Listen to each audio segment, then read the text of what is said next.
For centuries, African spirituality has been feared, misunderstood, and distorted. What was once sacred was branded evil. What was once healing was called witchcraft. But the truth, it never left. It was simply buried beneath misconception. Today, we rise to clear the smoke and reveal what African spirituality truly is and what it never was. Welcome to this channel. Before we begin, we ask that you support us. Your support helps us continue sharing these important stories. Now let's begin. False.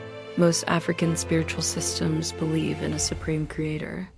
African spirituality is deeply advanced, deeply rooted in observation, and understanding the natural world and one's place within it. It's a continent, a vast and diverse continent with over 50 nations and thousands of ethnic groups, each with their own unique culture, history, and traditions. To say that African spirituality is all the same is not only ignorant, it's offensive. People are returning to their roots, reconnecting with their heritage, rediscovering the wisdom of their ancestors. They're healing old wounds, breaking free from destructive patterns, and creating new futures grounded in the wisdom of the past. If you're watching this and you feel drawn to African spirituality, know that you're not alone. There's a growing community of people who are doing the same, who are seeking to reconnect with their heritage, who are seeking to understand the wisdom of their ancestors. You are not lost. You were just disconnected. But the ancestors are calling. Will you answer? Yes, there are common threads that run through many African spiritual systems. A reverence for spirit, a deep connection to the earth, a respect for ancestors. But to ignore the vast diversity of beliefs and practices across the continent is to do a disservice to the richness and complexity of African culture. Here's just a small sampling of the different spiritual traditions found in Africa. The Dogon of Mali, known for their intricate cosmology and their deep connection to the Sirius star system. The Dagara of Burkina Faso, known for their animistic beliefs and their reverence for all living things. The Zulu of South Africa, known for their vibrant rituals and their respect for the ancestors.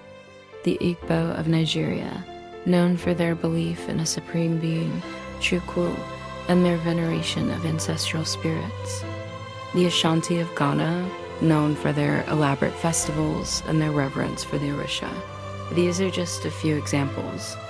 There are many, many more. Each group has its own unique beliefs, its own rituals, its own mythology. And to say that it's all the same is to erase the unique contributions of each culture, each nation, each community. It's to ignore the beauty and complexity of African spirituality. Instead, we should celebrate that diversity. We should learn from each other and appreciate the richness that diversity brings. After all, isn't that what makes Africa so special? The diversity of its people, its cultures, its languages, its spirituality. It's what makes it the cradle of humanity, the birthplace of life itself. To deny that diversity, to erase it, is to deny the very essence of Africa. It's a system that understands energy, respects ecology, heals the soul. It is not devil worship. It is not chaos. It is order. It is healing. It is a system as old as the Nile, as vast as the Sahara, as deep as the Congo, as enduring as the pyramids. It is a system that has guided generations, that has healed the sick, that has comforted the grieving, that has given hope to the hopeless. African spirituality is not something to be feared. It is something to be embraced. It is not something to be rejected. It is something to be revered. It is part of our heritage, part of our history, part of our identity. And in a world that often feels chaotic and unpredictable, it offers us a sense of peace and stability. It reminds us of our connection to something greater than ourselves, something that transcends the boundaries of time and space. It reminds us that we are not alone, that we are part of a vast and interconnected web of life. And the body recognizes the link between trauma and spirit, between grief and ritual, between dreams and destiny. It's a system that can help us all, black and white, young and old, sick and well. It's a system that has survived for millennia, adapting and evolving, yet always retaining its core wisdom. It's a system that can help us heal our planet, our communities, our families, and ultimately ourselves. African spirituality is not outdated. It's timeless. It's not primitive. It's sophisticated. It's not superstitious. It's scientific. It's not magic. It's real. And it's not just about rituals and beliefs. It's about a way of life, a way of thinking, a way of connecting with the world around us. It's a way of knowing that there is more to this existence than what meets the eye, more to life than just surviving, more to death than just dying. It's a way of honoring the ancestors, respecting the earth, and embracing the mystery of the cosmos. Known by many names, Olodumare in Yoruba, Mori in Shona, Nyame in Akan, Madimo in Swana, the Supreme Creator is revered and respected. But African spirituality goes deeper than that. It doesn't stop at one distant god, it includes the whole universe. It acknowledges the spirits in the air, the ancestors in the ground, the Orishas in the water, the energies in the wind. African spirituality recognizes the divine in everything, not just a single creator. It doesn't believe in a god far away in the sky, but in a god everywhere. It doesn't believe in a God who's silent and uninvolved, but in a God who's present and active in every aspect of life. To the people of Africa, God is not a distant ruler on a throne. God is in the rustling leaves, the babbling brook, the soaring eagle, the blooming flower, the ripening fruit, the smiling child, the aging elder. God is in the heartbeat of the earth and the rhythm of life. God is not an old man with a long white beard.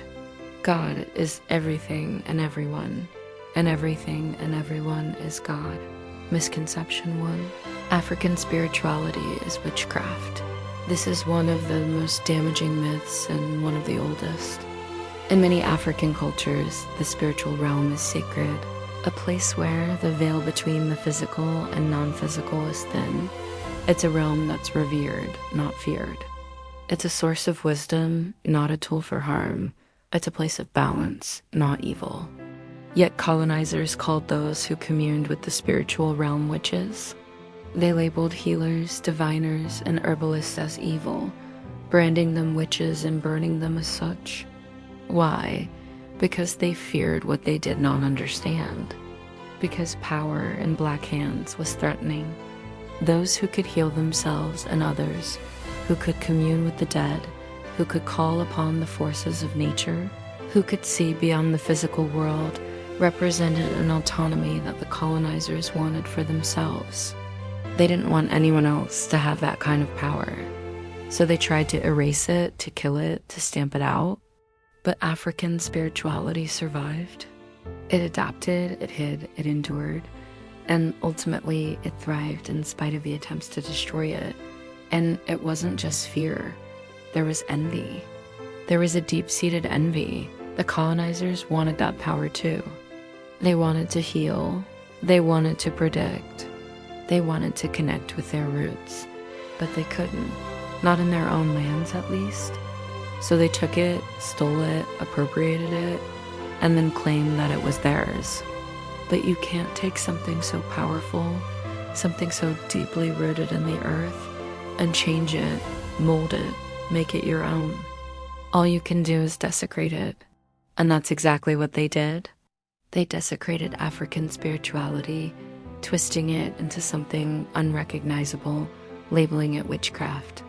Misconception 2. There is no God in African spirituality. Misconception 3. It's outdated or primitive. Another lie.